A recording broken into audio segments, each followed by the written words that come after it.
This program is designed to provide general information with regards to the subject matters covered. This information is given with the understanding that neither the hosts, guests, sponsors, or station are engaged in rendering any specific and personal, medical, financial, legal, counseling, professional service, or any advice. You should seek the services of competent professionals before applying or trying any suggested ideas.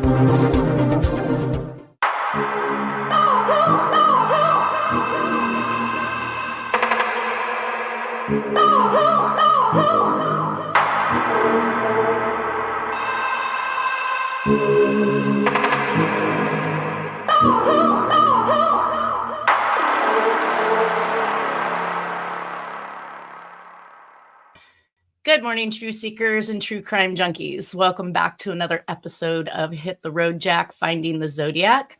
I'd like to welcome Nolan Del Campo to the show today. Good morning, Nanette. Good morning. You've had a busy week, you said. Court every day? Yeah, every day except today. And you had 2 wins. 2 wins yesterday. It's been a good just week. yesterday. Yeah, just yesterday, yeah. Getting justice. And I'd like to welcome Harriet Suchet to the show. Yes, good morning from fall-like weather, Lake County. Yay! I know. I'm wondering if we think we're going to heat up again like our Indian summer that we know as we move into September, but it seems very nice today. Well, if it does for 3 days next week, I'm okay, but the rest is thick fall. So you already know what Wednesday. Okay, I was just going to say, so you already know we're going back into the heat. Yeah. Thanks for depressing me. Whatever. I say depressing, but I really am good. I'm going to get all the use I can out of these summer tops until I can't anymore. So some of the laundry and research that I have here are just a couple of things from YouTube. And at Midnight Ventures mentioned a year ago, this channel is grossly underrated. YouTube and subs are both at fault. Sure, this is content everybody has seen before, but it is still entertaining to watch it if you haven't seen it lately or are interested in the Zodiac case. So clearly, either I don't have something set up right on my YouTube that is allowing them to search and find me correctly, or what they're saying is that somebody else is involved in an algorithm that is keeping it suppressed. Either way, I still find people saying that today, which is why I brought this particular post back from over a year ago, because I'm sure I've already covered it. But I did do some admin work on my YouTube channel, and hopefully that picks up some more views and some more pathways for people to find me. I also got one from somebody at Tigers Are Forever. It's so weird seeing my family from back then. So I'm totally intrigued. Who is this person? Which ones are their family? Yeah, and Tigers Are Forever kind of gave me that Tiger King feeling. So we'll see how functional or dysfunctional this becomes. I have somebody, Miss Is Channel, saying, I'm curious, why don't you think the guy who said his father is the Zodiac killer is not legit? He, after being adopted, finds his dad and evidence that his dad is the Zodiac, picks match to the T and writings too. So what about that case do you reject? Well, Miss Is Channel, if you don't tell me what the case is or who it is that you're looking at, I can't rightly tell you anything about it and how I feel about it. But I did respond. Oh, go ahead. Is she no, go ahead. Hotel? No, because it's saying this person was adopted and then found his father. So as if he never knew his father. And then I don't know. I don't know. That was my response. Dennis. Well, except for Dennis' stepson. Right. Yeah, and he knew who Jack was from, from the time he was 4 on. Yeah. And I responded, I don't know who you're referring to, but if I'm doing a podcast as a handwriting expert on a suspect, Jack Terrence, why would I put stock in any other person? I don't know.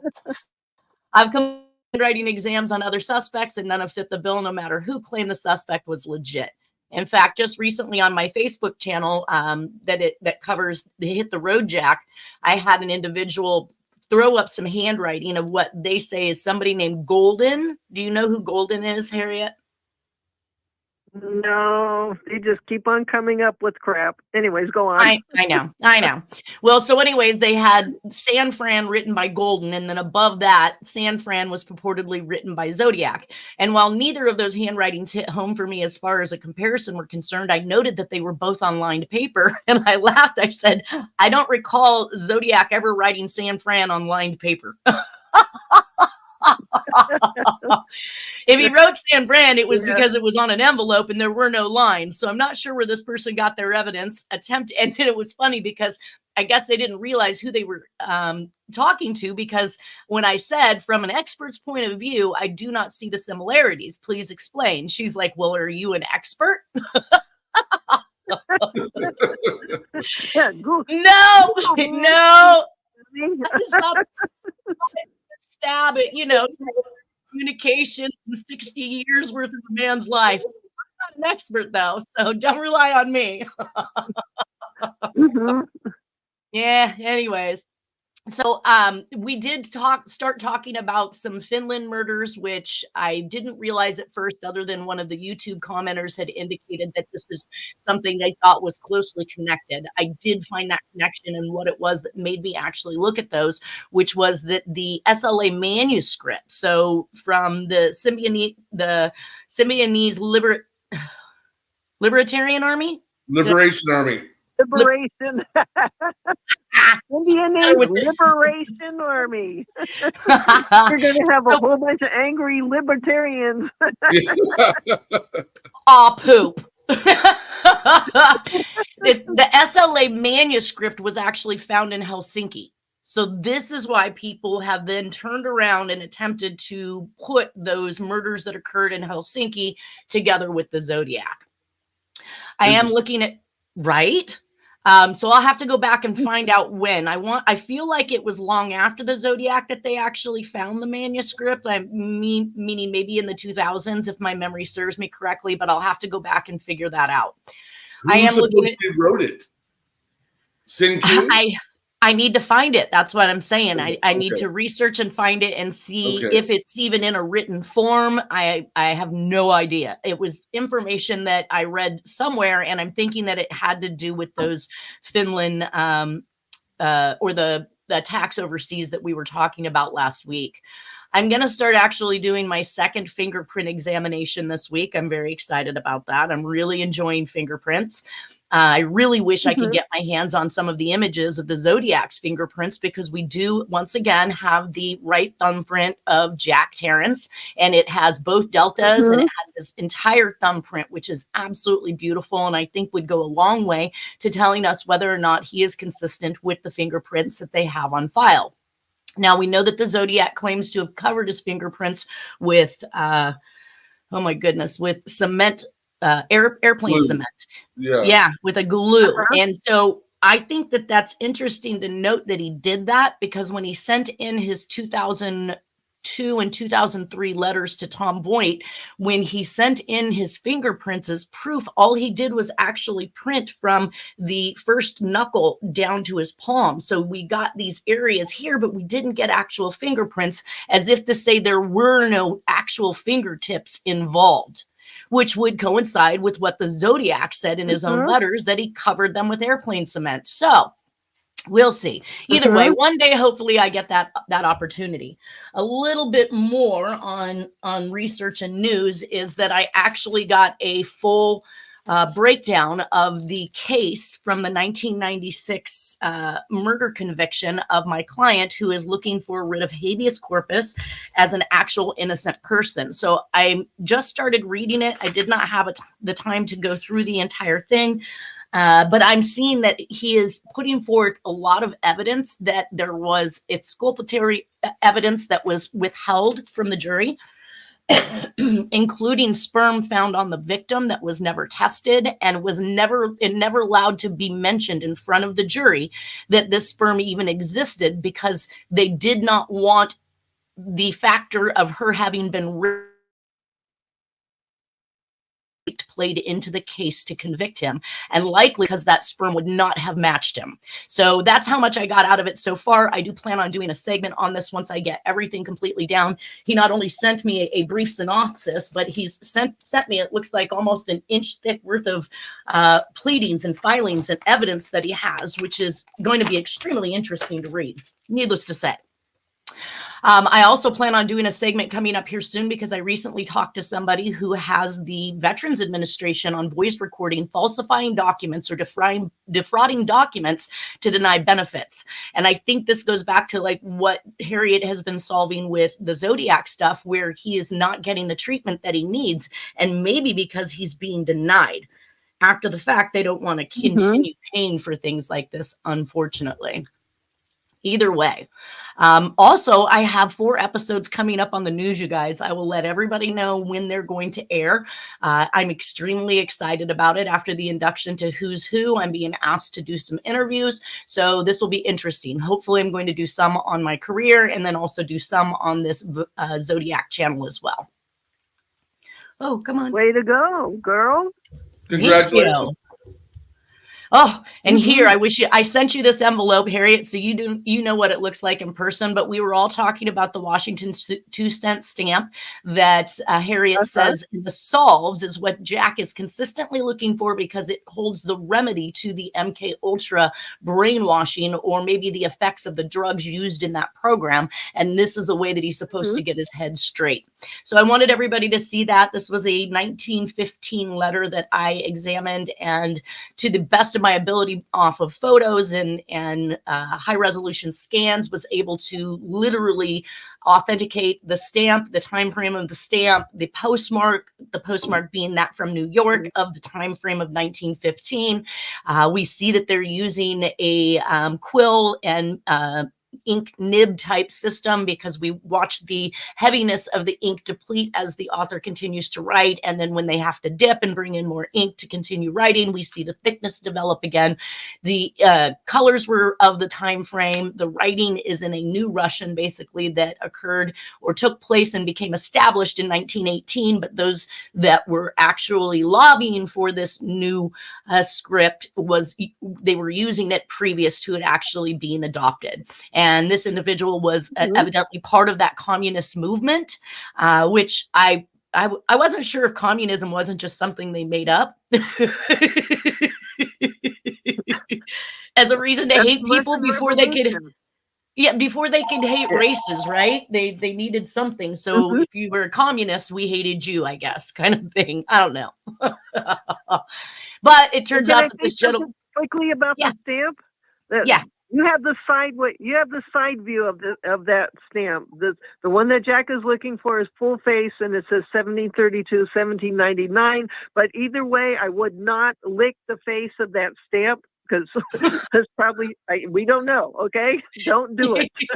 Might have yourself a little. It is carmine red, the same colors. Okay, so continue. So I'm looking for a different. What's that? Yeah. Say that again, Nolan? Come to yourself. If I lick it, it makes it mine. All right. So then I have to continue looking for this Washington 2-cent stamp you're talking about then. All right. Well, that's okay. So in spring or summer, and that brings me back to old news because we had discussed the Minnesota murders from September 2nd of 1974. And my assertion at that point in time was that this was a possibility of Jack actually traveling to Cotton, Minnesota in order to scout out his new property. I have mentioned, though, that I don't have solid evidence of Jack being in Minnesota until October 19th of 1976. So that puts it just over a 2-year mark, which is really kind of outside the boundaries of when I would expect Jack to be scouting for a place to live. But I really don't know at what point in time in 1976 that he moved there. And I want to say that we have evidence in here that he is still having doctor's appointments in February, March. So maybe spring, summertime, he actually moved of 76, just over a year. Either way, I still think all is possible because we're going to continue on with the murders on that side of the country as California watches our murderer actually go away and unsolved murders actually diminish. So Spring and summer of 1975, we have a picture from Nora's photo album with her handwriting on it that says the house on San Vincent Way, North Highlands, California. So now they are renting instead of owning. So they've moved from Mount Auckham, where they owned 12 or so acres, to North Highlands. I can't make any sense of that. Yeah, I'm just why would you wondering move to North about that Highlands? Mount Auckham property. We have to go there. Anyways. Yeah, who moves from mountainous pine trees and plenty of places to roam? You could send the kids out on the acres for hours to a duplex. It looks almost like a duplex, but to a house in North Highlands. One explanation is that McClellan Air Force Base was still open at that time. Very good point. Maybe he wanted to be near an Air Force Base. I don't know. Very good point, because I think he was purportedly sick during some of these times. Dewhurst shows 1975 Jack and family leaving Mount Auckham for Sacramento, California. These pictures actually coincide and bolster that statement with the movement. Jack shows to be bedridden. So here he is bedridden March to June of 1975. But at this point in time, he's also attempting to obtain another work comp case against Cameron Park Shell. So notwithstanding the fact that the doctor's visits, but the doctors don't really believe him. And we've talked a little bit about that, but I think I have more in continuing reports. Jack is obviously having trouble remembering when his brother died, because we see on the back of a picture that he names Charles Arthur Terrence, date of birth or date of death. He's unknown, 75 or 76, which I thought was extremely interesting. And that might make him, I want to say this particular writing sequence was somewhere in the 80s or so. So this is still quite some time out before his brother's died, but he isn't actually journaling or putting this information down, I think, until a much later date. Let's see. So Torrance, California is where Charles Terrence lived, and that's midway exactly between Gaviota and Poway, which is two major locations for this killer. And his brother, I think, would be the safe base. So I know that some of these things in Gaviota are being laid on the Golden State Killer. I want to talk some about that.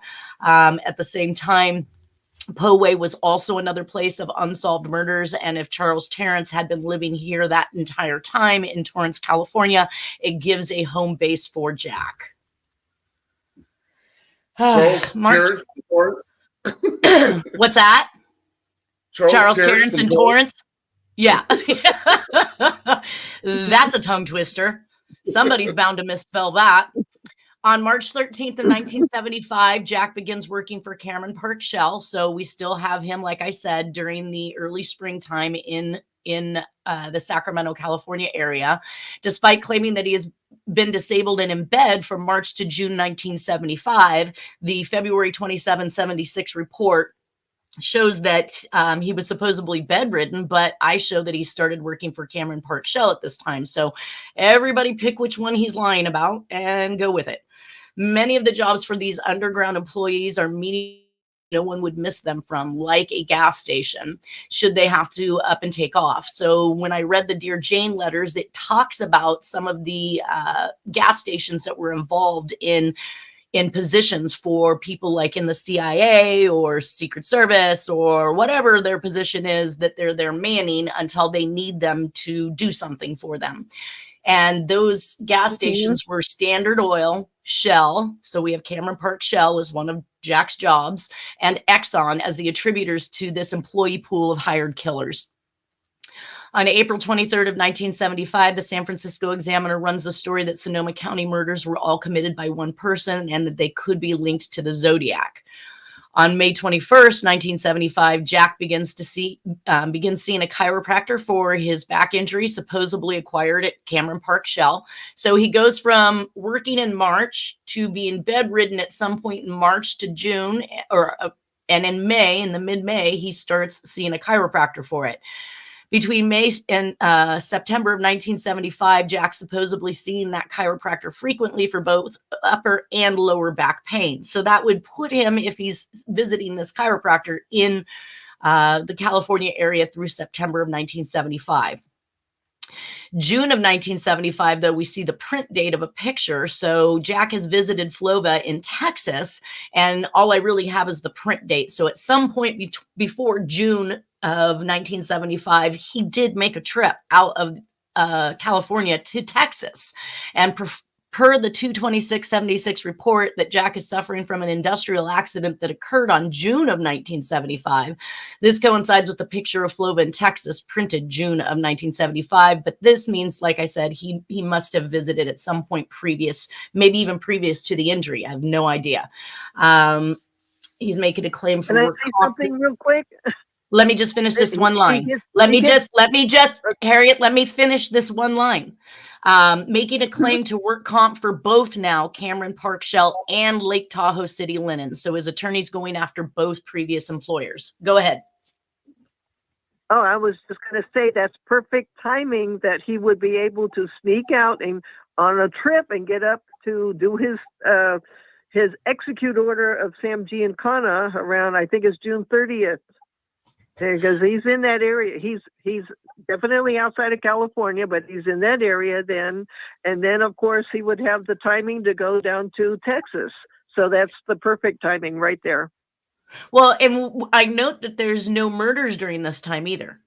So while he's got all of this going on with work comp and working and things, we see that we're void of any type of unsolved murders that are taking place as well.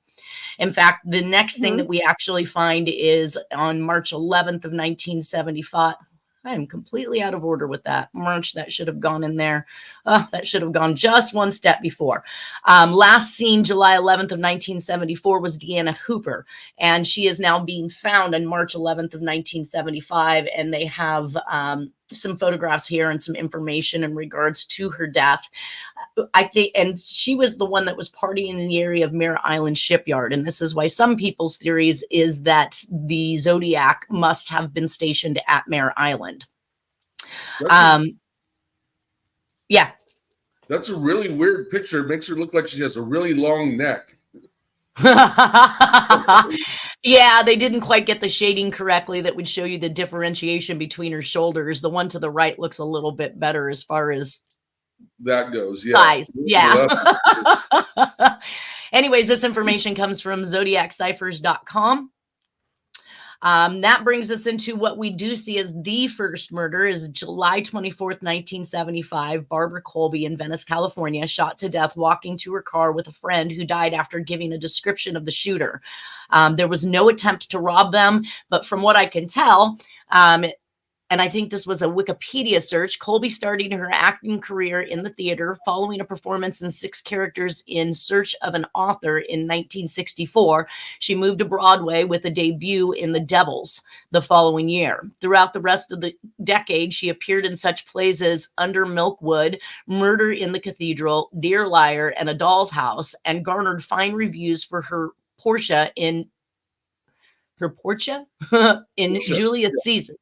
Yeah. In 1966. Her first important television role was in the first season of Columbo, you guys. I thought that one was interesting. Columbo. I got Columbo. Anyways. I know. In an episode titled Murder by the Book in 1971. She played many support guest roles on such established shows as The Odd Couple, Macmillan and Wife, The FBI, Medical Center, Kung Fu, and Gunsmoke. It looked like she was just returned to the classes off Broadway. Let's see, 2 films. Streetwise Prostitute in an episode of the Mary Tyler Moore Show led to an appearance in a subsequent episode. In 1975, Colby appeared as a new regular player on the Mary Tyler Moore Show spinoff Phyllis, starring Cloris Leachman. Colby, who had appeared with Leachman in the TV movie A Brand New Life in 1973, was cast as Leachman's boss, Julie Erskine, the owner of a commercial photography studio. So basically her and her partner, whoever it was that she was walking down the street with, were both killed with it's still unsolved at this point. Venice, California puts us back down inside of that Southern California area, like we were just talking about with Torrance, California, correct, Nolan? Yes. Do you know where to? Yeah. LA County. So if Charles did in fact die in 1975, this could be a proximity murder where Jack happens to be in town when his brother is ill. Who knows? I don't put anything past these people. Why would he not know the year his brother dies? That's just odd. Especially I know. 10 years in the past. Exactly. So, well, and like I said, that looks to me to be his older writing. So when he's older, like his late 60s, 70s. So he may have been, yeah, maybe he was trying to bring that back at that point. I do see that he does a eulogy for one of his brothers, but I want to say that I think it was Dawn. We'll know when we get there. Either way, it's pretty far into the future. I want to say 80s or 90s. So it gives us some personal life based on her. And so the two people, Colby and colleague James Kiernan, were walking to their car following an acting class in Palms, Los Angeles, California, when they were shot inside a parking area. The murders occurred sometime after the first 3 episodes of the upcoming TV series Phyllis had been filmed. Colby was instantly killed, but Kiernan was able to describe the shooting to the police before he died of his wounds. But they don't give any information. Kiernan said that he did not recognize the 2 men who shot them. So obviously there's 2 people involved, and that the shooting had occurred without warning or provocation. It was normal for Colby and classmates to congregate in the parking lot after acting class and talk. Kiernan told investigators they were approached by 2 black men in a light-colored van and were each shot once. So that it sounds obviously odd, but I've seen several of these crimes where they've attempted to pin the crimes on an African American or a black male in that particular case. So I'm wondering if this information is truly accurate and what Kiernan actually gave the police as information. The police said there was no attempt to rob the pair and concluded it was randomly drive-by shooting. That's not a randomly drive-by shooting. Those 2 statements conflict each other. I mean, Kiernan says that they were approached by 2 men in a light-colored van. Let's see, wait a minute. Where was that at? Shot inside. Did not recognize the 2 men who shot them. Kiernan said that it was normal. They were approached by 2 black men. So being approached by 2 black men is... Thank you. So even the 2 statements inside of this particular Wikipedia post is contradicting what happened. So you have to hold very little truth in what we are reading, because only law enforcement and whoever Kiernan spoke to knows the absolute truth. It says at the time of her death, Colby was separated from her husband, Bob Levitt, son of Ethel Merman. Could there be a reason?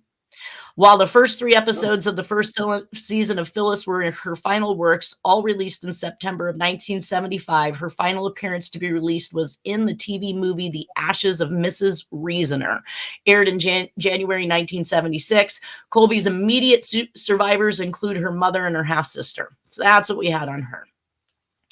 Then our next one comes into play with Deborah Carrick, August 17th, but before August 26, 1975. So maybe this is another case of somebody being held.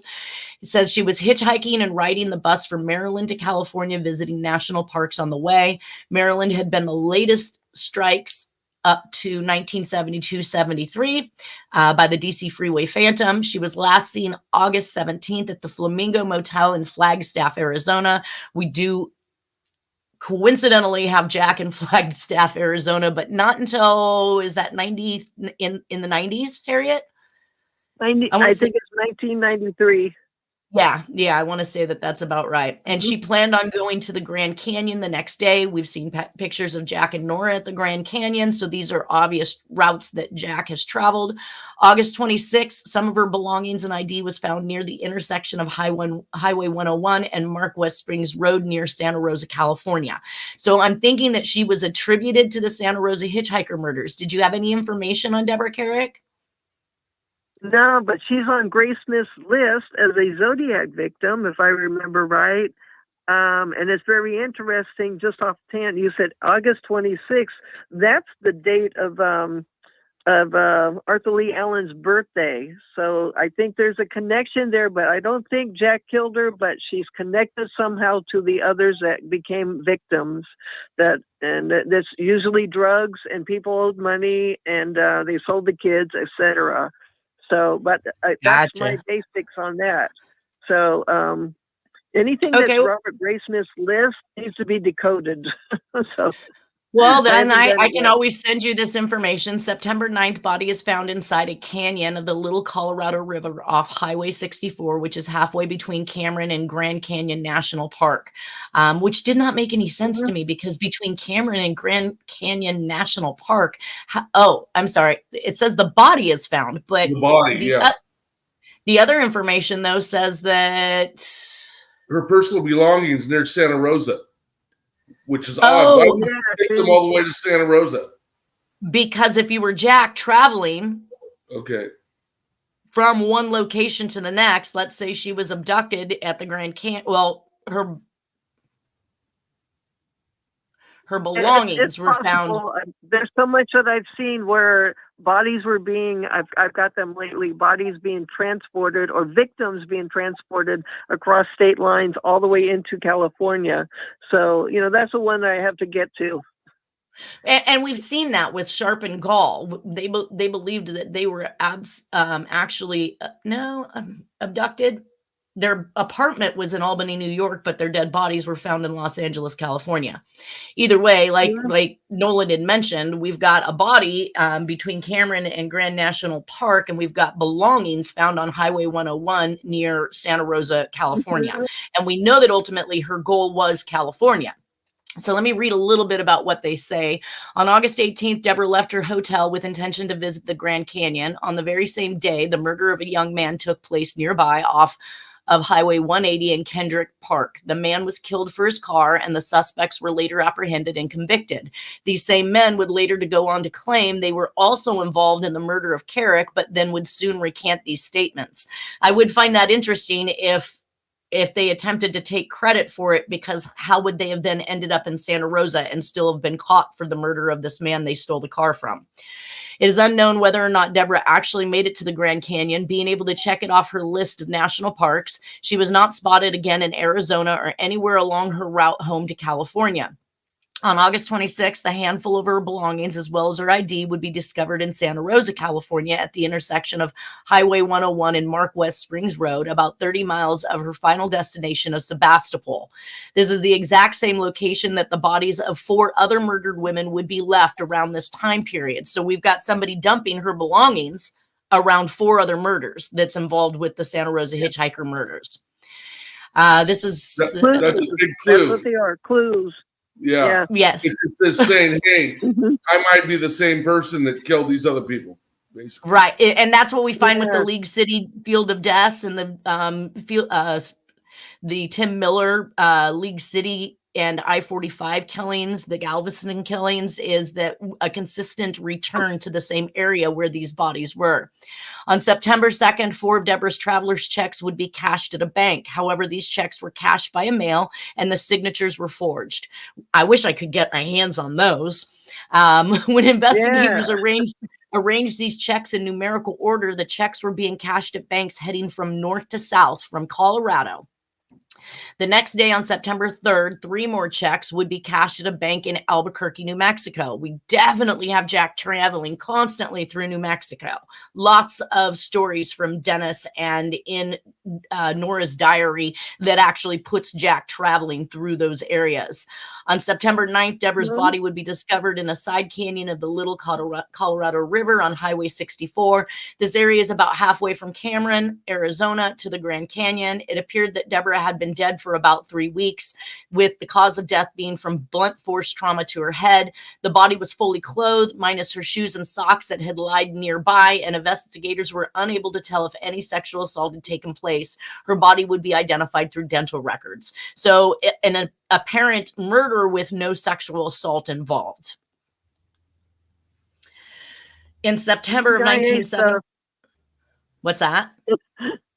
I'm seeing CIA stuff, intel community. That's all cryptic information code. Oh my God. Anyways, well, I'll send over what I have to you.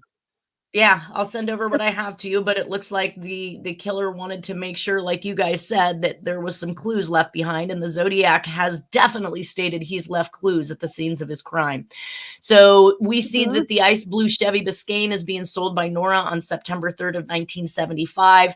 This might literally be, and I don't know where it was sold at. I just have a copy of the title that is signed.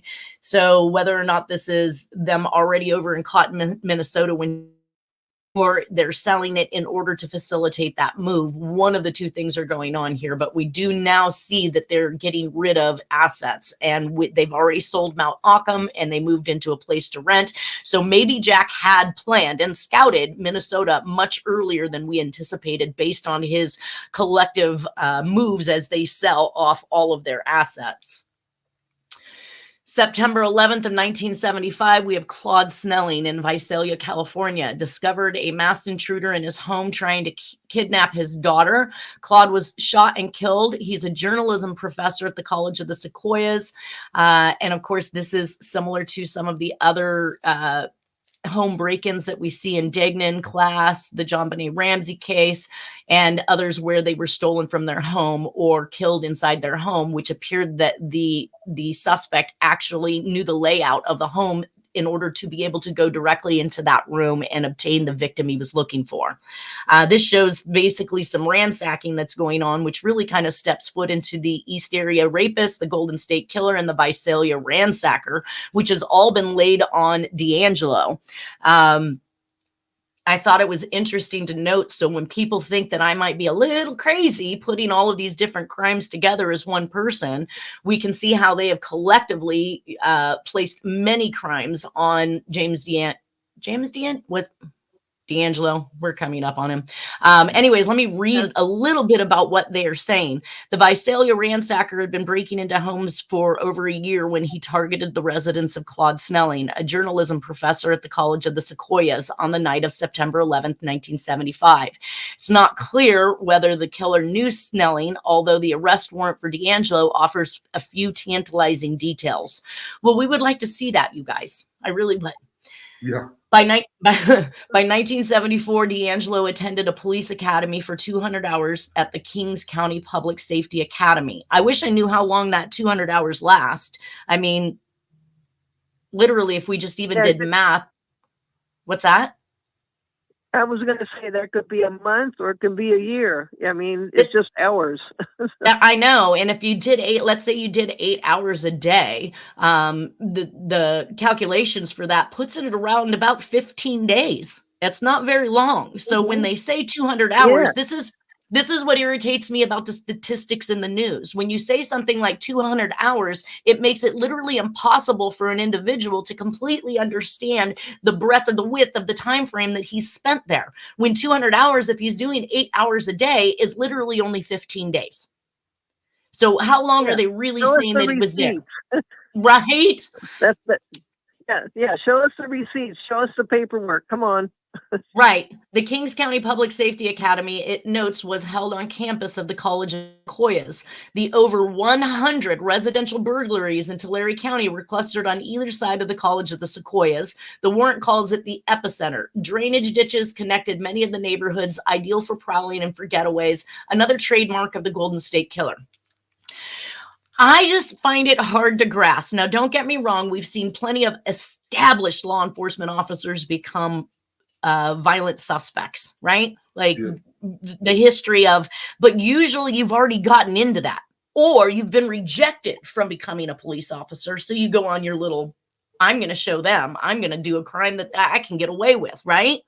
The mentality behind I'm going to go do 200 hours at the safety academy to become a police officer. Meanwhile, I'm out robbing over 100 people, raping over 50 people, killing over, I think, 8 or 10 people. Seems like this person had a whole lot more time on their hands than actively trying to become a police officer. What are your guys' thoughts on that? Well, he did become an officer. He was an officer in Auburn and I think other places. That's what I'm saying. So he's, where do you find the time when you're going through schooling I don't know. I've been to college, and I can tell you that it is no easy walk in the park. And if you're doing anything full time with college, you're likely not doing anything else but sitting on a couch. Right. Well, it's being an officer or a cadet is good cover because people aren't going to suspect you. Well, yeah, but you would have to think about that ahead of time. Now, the other side of that is they said that there was reconnaissance going on. So not only did this person commit these robberies, but he was staking out and investigating these particular houses or places that he was going to rob. Do you know how much time it takes to do that? Well, that's just perhaps it's circumstantial evidence that maybe he had accomplices. Well, and to date, at least with the East Area rapist, they'd only indicated that the men had been tied up to watch their significant other be raped, but that man would have been able to state there was a second person involved, right? Those were the there were statements. There were statements. I'm just saying that there were statements early on before he got completely arrested that there were other people in the room. But anyways, they but just dropped that. That's some crap right there. Basically, on the press release, they discussed the micro penis that the East Area rapist had, and I thought, easy peasy, just take a picture of his junk. Yeah. Did I tickle your funny bone there, Nolan? Okay, so if it was as easy as taking a picture of his junk, they then did a press release stating that they had gotten the warrant to take that picture of D'Angelo's junk. And immediately following that, I began hearing the press release you're talking about, Harriet, saying that, oh, he must have had a partner.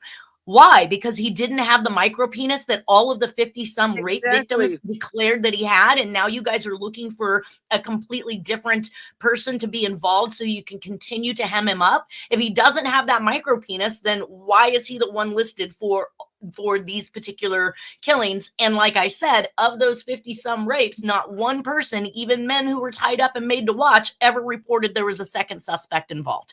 So I think there's something crazy going on there. I just don't know what it is.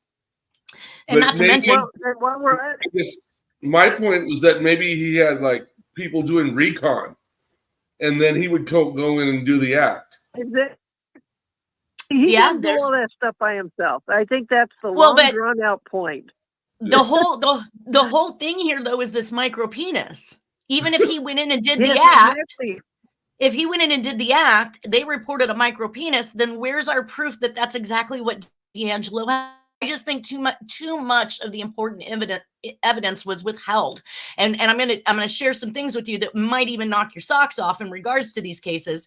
But I did find a March 11th, 1974 Visalia Times Delta that actually had a picture of what they call the original Night Stalker. And now this got my head up because I thought Richard Ramirez was the original Night Stalker. Am I wrong, or was he the second one? No, he was known as the Night Stalker, Ramirez, yes. Right, and they're saying that they are literally trying to, man was known as East Area Rapist, Golden State Killer, and most notoriously, the original Night Stalker. He started his criminal career in Visalia. So here, they're saying that he's the original. So back as early as 1974, and I believe the article discussed DNA testing that actually helped connect these cases.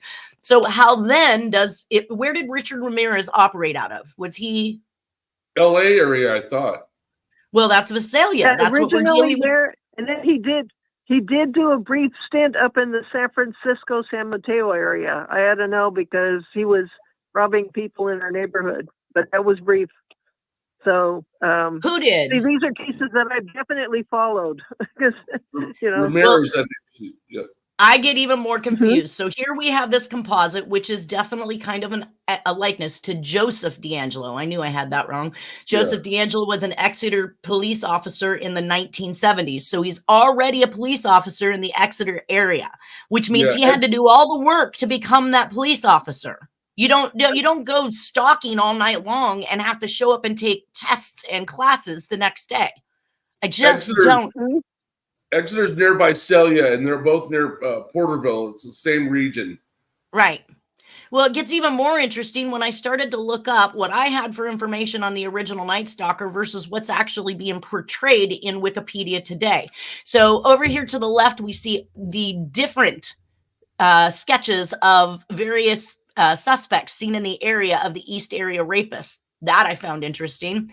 We also have the 3 sketches focused when they reopened the case in June of 2016. It looks to me like they just picked out the ones they thought they could attribute to D'Angelo. Yeah. Yeah, those but look a lot more like D'Angelo, the 3 on the top right. Right. Now, focus on this one over here to the left. Not only does it have more of a likeness of Richard Ramirez, but this was the actual face and composite that made Wikipedia in 2016.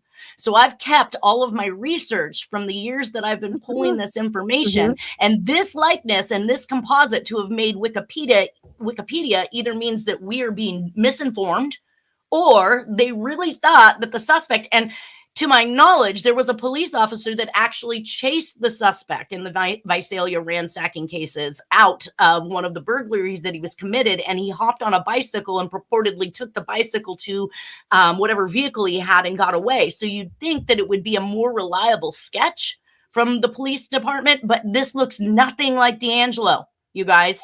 And this was what was on the. This was what was on the. Ramirez. None of them really kind of look like it. So I was just kind of blown away. And then when I got into the original Night Stalker, once again, here we see this face, but then we also see now this is the face that Wikipedia is putting on in its sketches of 2 suspects in the Maggie Ori murders. So it's almost as if they want to flip-flop back and forth. It was 1, it was 2, it was 1, it was 2. I don't know where they got the information that was 2, because the Maggie Ori murders say a young couple, 21-year-old Brian Keith Maggiore, a military policeman at Mather Air Force Base, and his 20-year-old wife, Katie Lee Maggiore, were walking their dog in the Rancho Cordova area on the night of February 2nd, 1978, near where 5 East Area rapist attacks had occurred. The Maggiores fled after a confrontation in the street, but were chased down and shot to death. Some investigators suspected that they had been murdered by the East Area rapists because of their proximity to the other attacks and locations, and a shoelace was found nearby. The FBI announced on June 15, 2016, that it was confident that the East Area rapist had murdered the Maggiores. And on June 29th of 2020, D'Angelo entered a plea of guilty to these murders. So we don't get the evidence. We just get to see what they had to say. But like I said, if you look over here, this is the 2016 Wikipedia page, and it has a completely different police sketch. And it says police sketch of the suspect. I just don't know who that gave that information. But we see things constantly changing. And I wanted to note that in this particular original Night Stalker case, when they entered this information, let's see, the crimes initially centered on East Sacramento, where at least 50 women were sexually assaulted between June 18th, 1976 and July 5th, 1979. The perpetrator was dubbed the East Area Rapist. In 2001, the Northern California rapes were linked by DNA to murders in Southern California. The original Night Stalker East Area Rapist was never apprehended. Several suspects have been cleared through DNA, alibi, and other investigative means.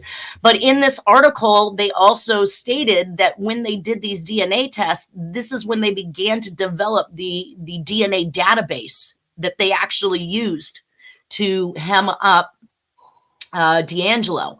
And then we saw in the press release of D'Angelo them asking for the public to fund or to give money towards their DNA future goals of evolving the ability to test DNA to determine whether or not somebody's involved. So I see this heavy hitting thing going on with the DNA industry over these particular crimes. Again, makes me question things. Let's see what time we have.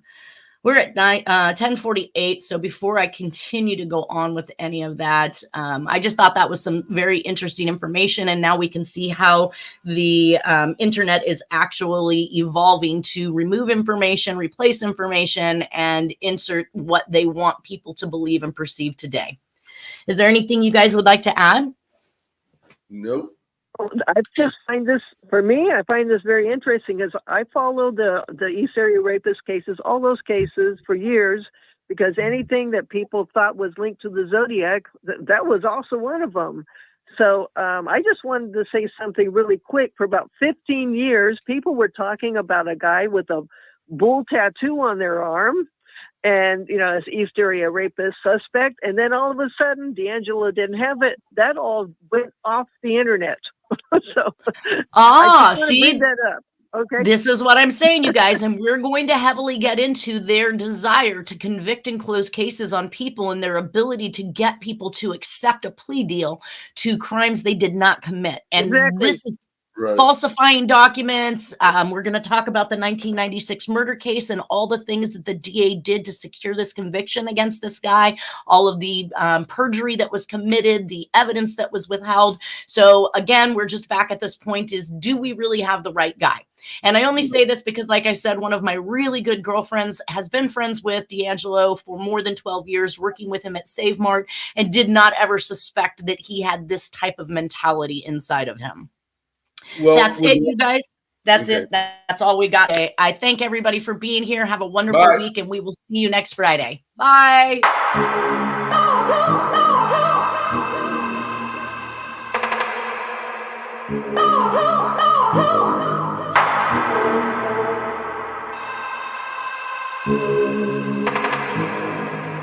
Oh,